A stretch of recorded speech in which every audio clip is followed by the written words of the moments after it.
मुझको कहाँ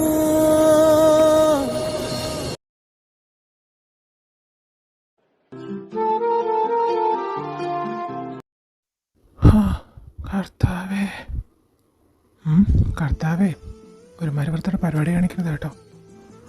കാര്യം അഹങ്കാരത്തിൻ്റെ കൈയും കാലം വെച്ച സാധനമാണെങ്കിലും കാണാനൊരു ചന്തം ഇല്ലാതില്ല. എന്തിനാ കർത്താവേ എന്നോടിങ്ങനെ? ഞാനൊരു പുരുഷനല്ലേ കർത്താവേ? ആവശ്യമില്ലാതെ വെറുതെ എന്നെ ഇളക്കരുത് കേട്ടോ. അവളെ അങ്ങനെ കണ്ടപ്പോൾ ഞാനൊന്ന് പതറിയെന്നുള്ള നേര് തന്നെ. അത് അവളെ മനസ്സിലാക്കാതിരിക്കാൻ വേണ്ടിയിട്ടാണ് മുഴുവൻ ഡയലോഗൊക്കെ അടിച്ചത്. എന്ന് വെച്ചാൽ എപ്പോഴും എനിക്കത് പറ്റണമെന്നില്ല. വെറുതെ ഇമാതിരി കാഴ്ചകളൊക്കെ കാട്ടിത്തന്ന് എൻ്റെ ഇന്നസെൻസ് നീ ഇല്ലാതാക്കരുത് പ്ലീസ്, റിക്വസ്റ്റ്. ഭക്ഷണം കഴിക്കുമ്പോൾ എല്ലാം ഫോണൊന്ന് മാറ്റി വെക്കുക മനുഷ്യ. ഇപ്പോഴത്തെ പിള്ളേരെ പോലെ നിങ്ങൾ തുടങ്ങിയ. സാറാ സോറി, എനിക്ക് 2 മെയിൽ വരാനുണ്ടായിരുന്നു, ഞാനത് ചെക്ക് ചെയ്യായിരുന്നു. ഭക്ഷണം കഴിച്ചു കഴിഞ്ഞാൽ അങ്ങോട്ട് നോക്കിയാൽ എന്താ, മേലോടിയൊന്നും പോവില്ലല്ലോ. എന്താണ് ഇന്നെൻ്റെ സാറ കൊച്ചിന് മൊത്തം ദേഷ്യമാണല്ലോ, മരിയ ചടിക്കുന്ന കേട്ടു. മറിയം അവിടെ കാര്യം പറയരുത്. എന്താ പക്ഷേ നിങ്ങളുടെ കൊച്ചിന് ഇത്ര വാശി? ആഹാ, വാശിയാകുമ്പോൾ അവിടെ എൻ്റെ കൊച്ച്, അല്ലാത്തപ്പോൾ നിൻ്റെ കൊച്ച് അല്ലേ? പിന്നെ അല്ലാണ്ട് ഇന്ന് രാവിലെ തന്നെ വണ്ടി ബ്രേക്ക് ഡൗൺ ആയിട്ട് നമുക്ക് നിങ്ങൾ എന്നെ വിളിച്ച് പറഞ്ഞാൽ പോരെ. നിങ്ങൾ കമ്പനിയിൽ നിന്ന് വണ്ടി കഴിക്കുമല്ലേ? ആരോ ഊബറിന് പോയി, അത് പിന്നെ പോട്ടെ, രാവിലെ എന്ന് പറയാം. അവൾ പറഞ്ഞു കേട്ടില്ലേ വൈകിട്ടും അങ്ങനെ വരാനാണെന്നേന്ന്. അതെന്താ അവിടെ കെട്ടിനും അപ്പനും അവിടെ അല്ലേ ഉള്ളത്? അപ്പോൾ നിങ്ങളോട് വന്നാൽ പോരെ. അവൾ പറയുന്ന കാര്യമെല്ലാം നടക്കണം, അവൾ വിചാരിക്കുന്ന മൊത്തം ചെയ്യണം. ഒന്നാമത് കാലം ശരിയല്ല, അവൾ പോയിട്ട് തിരിച്ചു വരുന്നത് വരെ മനുഷ്യനുള്ളിൽ തീയ.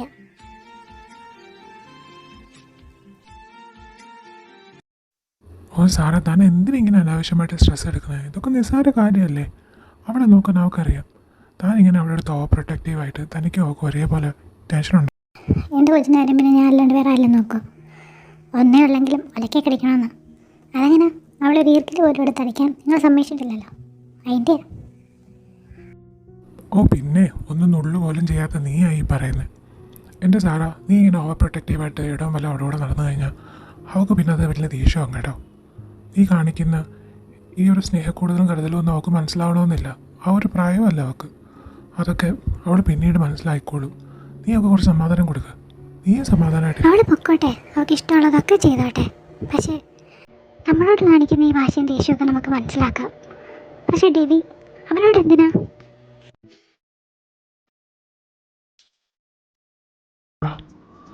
നോക്ക്, നിന്റെ സങ്കടവും നിന്റെ ടെൻഷനും ഒക്കെ എന്തിനാണെന്ന് എനിക്ക് മനസ്സിലായി. നീ എന്ത് വിചാരിച്ചിട്ട് എത്രയും കടന്ന് വിഷമിക്കുന്നതെന്നും എനിക്ക് മനസ്സിലായി. പക്ഷേ സാറാ, നീ ഒരു കാര്യം മനസ്സിലാക്കണം. നമ്മുടെ മോള് ഡെവിനും അവർ വിവാഹിതരായത് നമുക്ക് വേണ്ടിയിട്ടാണ്, നമ്മളെ നിർബന്ധിച്ചിട്ടാണ്. ഒരിക്കലും പരസ്പരം സ്നേഹിക്കുകയോ മനസ്സിലാക്കുകയോ ചെയ്യാതാണ് അവരൊരു കുടുംബജീവിതത്തിലേക്ക് കടന്നത്. അവർക്ക് നീ പറയുന്ന സമയമൊന്നും പോരാ പരസ്പരം മനസ്സിലാക്കാൻ. നമ്മൾ അവർക്കൂടെ കുറച്ചുകൂടെ സമയം കൊടുക്കണം.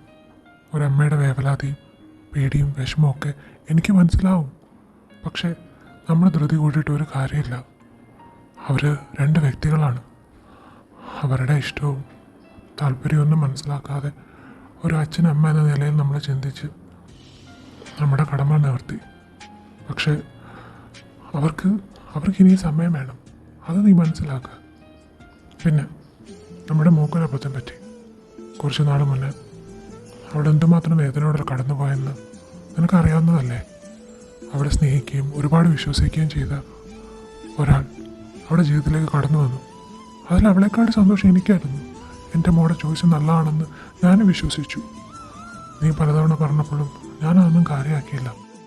ഏതൊരമ്മയുടെയും അവലതി കൊണ്ടാണെന്ന് ഞാൻ വിചാരിച്ചു. പക്ഷേ മക്കൾ അപകടത്തിലാകുമ്പോൾ അമ്മയേക്കാൾ കൂടുതൽ നന്നായിട്ട് വേറെ ആർക്കും അത് മനസ്സിലാക്കാൻ കഴിയില്ല എന്ന് ഞാനും കരുതിയില്ല. പിന്നീട് നമ്മുടെ മോളെ സത്യം മനസ്സിലാക്കിയപ്പോൾ, അവളല്ലാതെ അവൻ്റെ ജീവിതത്തിൽ ഒരുപാട് പെണ്ണുങ്ങൾ അതുപോലെ ഉണ്ടെന്നറിഞ്ഞപ്പോൾ, അവളെയും പണത്തിൻ്റെ സ്വത്തിനും വേണ്ടിയിട്ട് ഒരു പ്രണയചതിക്കുഴിയിൽ അവൻ വീഴ്ത്താണെന്ന് അറിഞ്ഞപ്പോൾ, എപ്പോഴും തൻ്റെ ഇടത്തോടെ ആത്മവിശ്വാസത്തോടെ നടന്ന നമ്മുടെ മോള് ചീറ്റ് ചെയ്യപ്പെട്ടു എന്നറിഞ്ഞപ്പോൾ, അവിടെ മാനസികാവസ്ഥ നമ്മൾ കണ്ടതല്ലേ. അവിടെ നമുക്കൊരു പോയിന്റ് നഷ്ടപ്പെട്ടു എന്ന് തോന്നിയപ്പോഴാണ് ഞാൻ അങ്ങനെ ഒരു സാഹസം ചെയ്യാൻ തീരുമാനിച്ചത്. ആ ഫ്രോഡിനെ കൈയോടെ പൊക്കി പോലീസിൽ അവളെ ഏൽപ്പിച്ചെങ്കിലും പിന്നീട് നമ്മളെന്നും കാണുന്ന മരിയല്ല നമ്മൾ കണ്ടിരുന്നത്. എല്ലാ പ്രതീക്ഷകളും നഷ്ടപ്പെട്ട് ഒരു മുറിക്കുള്ളിൽ എത്ര നാളവള്. അപ്പോഴെനിക്കൊരു അച്ഛൻ എന്ന ബോധ്യം ഉണ്ടായത്. എൻ്റെ മോളെ വേദനിക്കുന്ന കാണാൻ എനിക്ക് കഴിയില്ല, അവൾ ഒറ്റപ്പെടുന്ന കാണാൻ എനിക്ക് സഹിക്കില്ല.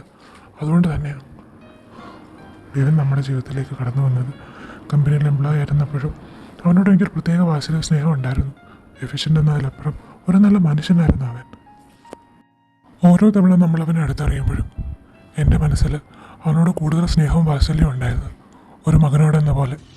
കമ്പനിയിലെ ഒരു എഫിഷ്യൻ്റ് ആയിട്ടുള്ള എംപ്ലോയി എന്ന നിലയിലല്ല, പകരം എനിക്ക് കിട്ടിയ എൻ്റെ മകനെ പോലെ എനിക്ക് അവനോട് സ്നേഹം തോന്നിയത്. അതുപോലെ എനിക്ക് അവനോട് വിശ്വാസവും. അതുകൊണ്ട് മാത്രം എനിക്ക് നമ്മുടെ മോക്ക് അവൻ വേണമെന്ന് തോന്നിയത്. അവനെ ചേരും, അവനേക്കാൾ നല്ലൊരാളെ നമ്മുടെ മോക്ക് കിട്ടില്ല എന്നുള്ള തോന്നൽ കൊണ്ടാണ് ഞാൻ ഈ കല്യാണമായിട്ട് മുന്നോട്ട് പോയത്. കുറച്ച് സമയം എടുത്തിട്ടാണെങ്കിലും കുറച്ച് വിഷമിച്ചിട്ടാണെങ്കിലും നമ്മൾ സങ്കടപ്പെടുന്ന കണ്ടിട്ടായിരിക്കണം. മാരി അതിനെ സമ്മതിച്ചു. അതൊരു വലിയ ആശ്വാസം തന്നെയായിരുന്നു എനിക്ക്. പിന്നെ രവി, അവൻ പിന്നെ ഞാൻ പറഞ്ഞ എന്ത് സമ്മതിക്കും. അതെല്ലാം മരിയക്കും രവിനെ ഒരിക്കലും ഒന്നിക്കാൻ കഴിയുന്നില്ല എന്നുണ്ടെങ്കിൽ, നമ്മുടെ തീരുമാനം തെറ്റാണെങ്കിൽ അവർ പിരിയ തന്നെ ചെയ്യട്ടെ.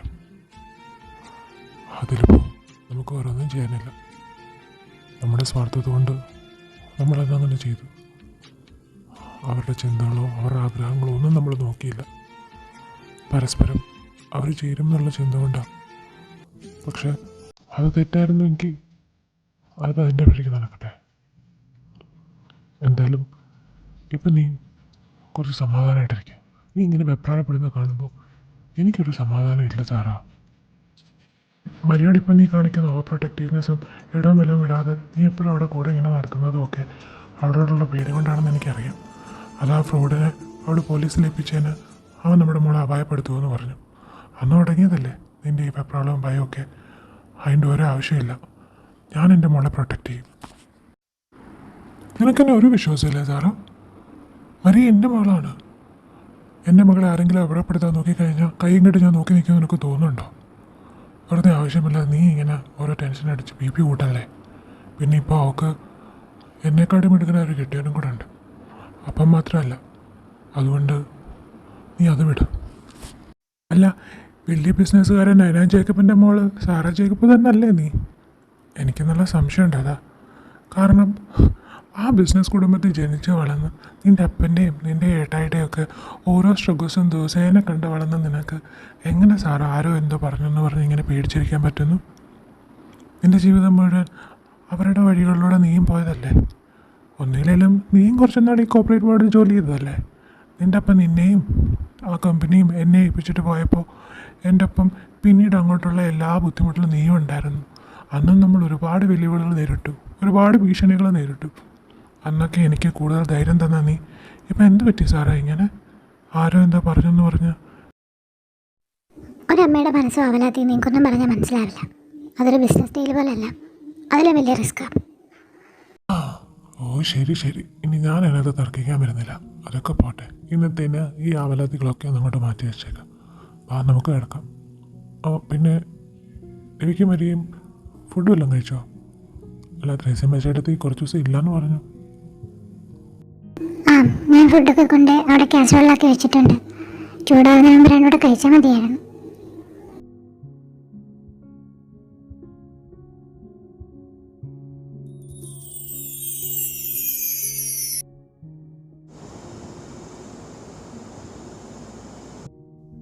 ഓ, ഇത് എത്ര നേരമായി ഈ പിശാച് വരെ കിടന്നില്ലേ? അല്ലായിട്ട് നോ ഫീമരിയ. ശരിയാ, ഞാൻ വർക്ക് ചെയ്യുന്ന കണ്ടില്ലേ? എനിക്ക് ആ ഓടിപ്പോയിരുന്ന വർക്കില്ല. എന്താ ഞാനിവിടെ ഉറങ്ങുന്ന കണ്ടില്ലേ? തനിക്ക് ഹോളിൽ പോയി കിടന്ന് ഉറങ്ങാമല്ലോ. ഇതെൻ്റെ ബെഡ്റൂം അല്ലേ, ഞാൻ ഇവിടെ ഇരുന്നേ വർക്ക് ചെയ്യൂ. തൻ്റെ മാത്രം ബെഡ്റൂം അല്ല, ഇവിടെ ഞാനെന്ന് പറയുന്നൊരു മനുഷ്യൻ ഇവിടെ കിടന്ന് ഉറങ്ങുന്നുണ്ട്. അവളിവിടെ പരിഗണിക്കണം. പോയി ഹോളിൽ നിന്ന് വർക്ക് ചെയ്യും. നോ വേ, എനിക്ക് മനസ്സില്ല.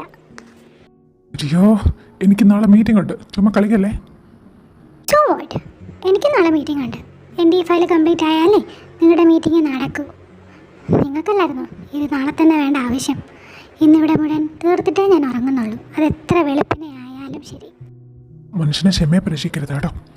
എനിക്ക് വയ്യ നിന്നോട് രാത്രി വഴക്കുണ്ടാക്കാൻ. ദയവ് ചെയ്താൽ ലൈറ്റ് ഒന്ന് ഓഫ് ചെയ്തിട്ട് ഒന്ന് പോകാൻ വരിക പ്ലീസ്. പറ്റില്ല, പറ്റില്ല എന്ന് പറഞ്ഞാൽ പറ്റില്ല. ഏത് ഗതികെട്ട നേരത്താണോ ഇവിടെ കെട്ടിയെടുക്കാൻ ഞാൻ ഇവിടെ അപ്പനോട് സമ്മതം പറഞ്ഞത്? ഓ, അതൊന്നും പറയേണ്ട കാര്യമില്ല. അല്ലെങ്കിലും വരാനുള്ളത് ഫ്ലിപ്കാർട്ടിൽ കൂടെ ആണെങ്കിലും ഓർഡർ ചെയ്ത് വരുമല്ലോ. തന്നോടെ ഞാൻ പറഞ്ഞു എന്നെ കെട്ടിയെടുക്കാൻ. ഓ ഇല്ലേ, ഉണ്ട ചോറിന് കുറച്ച് നന്ദി കാണിച്ചതാ. ആ നന്ദി ഇതുപോലൊരു പന്നിയായിട്ട് എൻ്റെ കൂടെ വരുമെന്ന് ഞാൻ വിചാരിച്ചില്ല. എന്ത്? വേറെ എത്ര റൂമിലുണ്ട്? നിനക്ക് എവിടെയെങ്കിലും പോയാലും നീ പുല്ല് ചെയ്ത് തീർത്തൂടെ? അക്കൗണ്ടില്ലാണ്ട് റൂമിൽ കയറാനുള്ള വിധി എനിക്കറിയില്ല. പിന്നെ കുത്തിത്തുറന്നും പോട്ട് വിളിച്ചും ശീലമുള്ളവർക്ക് ആ വഴി നോക്കാവുന്നതാണ്. വല്ല കമ്പിയോ വല്ല കൊളുത്തോ എല്ലാം വളച്ച് ഡോറ് തുറന്നകത്ത് കയറാമെങ്കിൽ ചെന്ന് കയറി കൊടുക്കാം. എന്തായാലും എനിക്കിതൊന്നും അറിയില്ല. ഈ സമയത്ത് നിൻ്റെ ഒപ്പം ഞാൻ ശരിക്കും സ്മരിക്കുന്നത് കണ്ണിക്കണ്ട പാട്ടയും ചവറും എല്ലാം കൂടെ മുറിക്കകത്ത് കയറ്റി വെച്ചിട്ട് പോയിട്ട് താക്കോലും കൊണ്ട് പോയി എൻ്റെ അപ്പൻ എന്തിൻ്റെ കേടായിരുന്നു. അവിടെ വലിയൊരു പണ്ടപ്പര പോലെ വീടുണ്ടല്ലോ, ഇഷ്ടംപോലെ സ്ഥലമുണ്ട്. പിന്നെ എല്ലാം കൂടി ഇവിടെ കൊണ്ടുവെക്കേണ്ട കാര്യം എന്താ? അയ്യടാ, ഇതേ നിനക്ക് ശ്രീധരൻ തന്ന വീടൊന്നുമല്ല. ഇത് എൻ്റെ അപ്പനെ എനിക്ക് പണി കഴിപ്പിച്ച വീടാണ്. അതായത് അപ്പനും ഇവിടെ അവകാശമുണ്ട്. അപ്പൻ്റെ എന്ത് സാധനം ഏത് മുറിയിൽ വെക്കാൻ വേണ്ടിയിട്ടും നിൻ്റെ സമ്മതത്തിൻ്റെ ഒരാവശ്യമില്ല. പിന്നെ നീ ഞാനിപ്പോൾ ഇവിടെ ഒന്നിച്ചിരിക്കേണ്ട അവസ്ഥ വന്നത് എന്താണെന്ന് നിനക്കറിയാലോ. നിൻ്റെ അമ്മച്ചി ഇവിടെ വന്ന് കണ്ടപ്പോൾ ഞാനും നീ 2 മുറിയിലാണ് കിടക്കുന്നതെന്ന് അറിഞ്ഞ് എൻ്റെ മമ്മയുമായിട്ട് ചേർന്നൊരുക്കിയ പ്ലാനില്ല ഇപ്പം ഇങ്ങനെ ആയത്. അതിന് കൂട്ടുചേരാന്നല്ലാണ്ട് എൻ്റെ അപ്പന് വേറെ വഴിയൊന്നുമില്ല. അമ്മയുടെ സ്വഭാവം നിനക്കറിയാലോ. അതുകൊണ്ട് എൻ്റെ അപ്പനെ പ്രാഗിട്ട് ഒരു കാര്യമില്ല. കാശുകാരനായ അമ്മായിയപ്പൻ്റെ മരുമോനാകാന്നുള്ള നിൻ്റെ അതിമോഹം കൊണ്ടാണ് ഇപ്പം ഈ അവസ്ഥ ഉണ്ടത്. അപ്പോൾ കുറച്ചൊക്കെ സഹിക്കണം.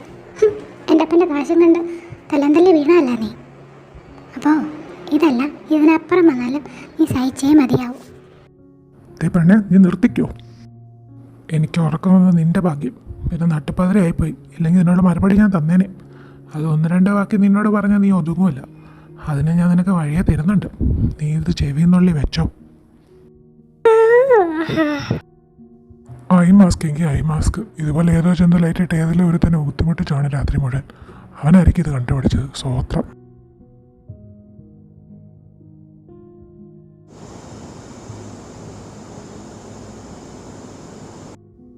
ശവത്തിൻ്റെ അനക്കൊന്നും കേൾക്കുന്നില്ലല്ലോ.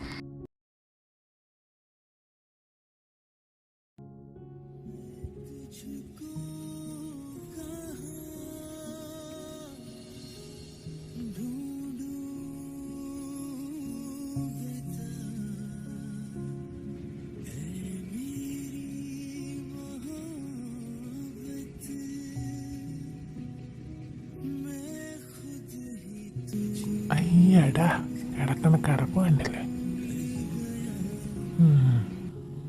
ഇങ്ങനെ കണ്ട ഒരിഷ്ടമൊക്കെ തോന്നും.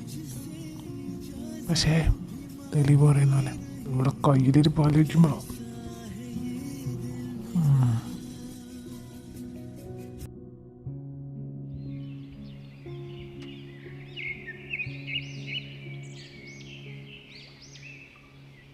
ദൈവമേ, ലൈറ്റ് സൂര്യൻ്റെ അരക്കല്ലേ ചന്ദ്രൻ്റെ അരക്കണേ. ഇത്ര വേഗം നേരം വെളുക്കുന്നതിനോട് പറയല്ലേ. മര്യാദയ്ക്കൊന്നും ഉറങ്ങി കൂടിയില്ല. ഓ ഡാം, രാവിലെയായി. ഡെവിള് കാരണം. മരി എണീറ്റ് താഴെ എത്തിയപ്പോഴേക്കും അവർക്കുള്ള ബ്രേക്ക്ഫാസ്റ്റുമായിട്ട് സാറ വന്നിരുന്നു. മമ്മ, ഗുഡ് മോർണിംഗ് മമ്മ. ഗുഡ് മോർണിംഗ് മോളെ. പോയി ഫ്രഷ് ആയിട്ട് വാ. മമ്മതാ ബ്രേക്ക്ഫാസ്റ്റ് എടുത്ത് വെക്കാം. ചൂടോടെ കഴിച്ചോ. 2 പേർക്ക് മീറ്റിംഗ് ഉണ്ടെന്നല്ലേ പറഞ്ഞത്. ദാ ഡെവിൻ എണീക്കാറായി. നീ വേഗം ഫ്രഷ് ആയി കഴിഞ്ഞ് ഫുഡ് കഴിച്ചിട്ട് ഡെവിൻ്റെ കൂടെ പോയിക്കോ. എനിക്ക് കാറുണ്ട്, ഞാൻ കാറിൽ പൊക്കോളാം. മരിയ, നിൻ്റെ കാറ് വർക്ക്ഷോപ്പിലല്ലേ? ഈ 2 ദിവസം കഴിഞ്ഞ് കിട്ടുള്ളൂ എന്ന് മോൻ പറഞ്ഞല്ലോ. ഒരു കാര്യം ചെയ്യ്, നീ ഡെവിനോടൊപ്പം തന്നെ പൊക്കോ. പപ്പ രാവിലെ പോയി. അമ്മ എന്താ ഞാൻ ഊബറിന് വീണ്ടിരുന്നു. നീ നിനക്കെന്താ ഡെവിൻ്റെ കൂടെ കാറിൽ പോയാ? വെറുതെ സമയം തെറ്റി അവിടെ മീറ്റിങ്ങിന് ചെല്ലാൻ വേണ്ടിയിട്ടല്ലേ. വേഗം വയ്ക്കോ.